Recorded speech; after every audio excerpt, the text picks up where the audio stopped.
Let's do an example where Newton's method fails. And this example is not going to be some super complicated function that we had to artificially design to work badly.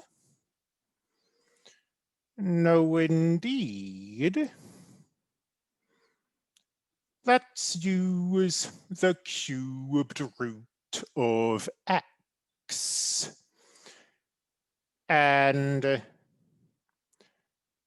the answer, of course, is 0, but that's not really the point, is it? The point is what happens when we try to use Newton's method, and we'll let our initial guess be 1.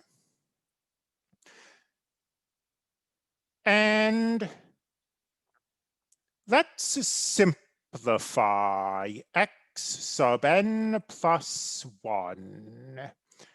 It's x sub n minus the cubed root is the 1/3 power. The derivative of the cubed root is 1 divided by 3 x sub n to the 2/3. Take this larger fraction, multiply numerator and denominator by 3x to the 2/3.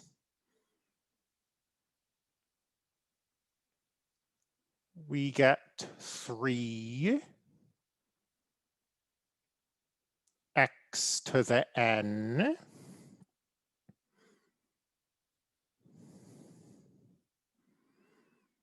So x sub n plus 1 equals negative 2x to the n. So if we start with x sub 0 equals 1, x sub 1 is negative 2. X sub 2 is positive 4. X sub 3 is negative 8. And clearly, these numbers are not getting close to 0, which is our actual root. So Newton's method has broken here. And it had nothing to do with our initial guess. I mean, if we'd let x sub 0 be closer to 0, say we'd let x sub 0 be 1/10.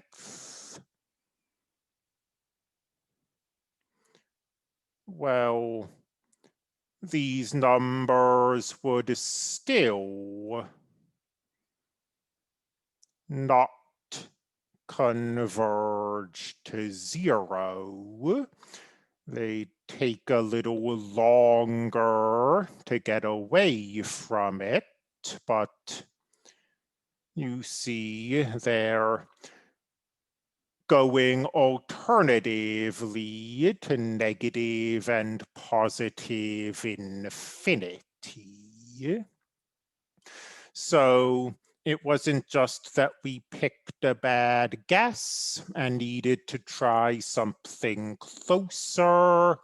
Newton's method is just fundamentally unfit to find the root of this problem.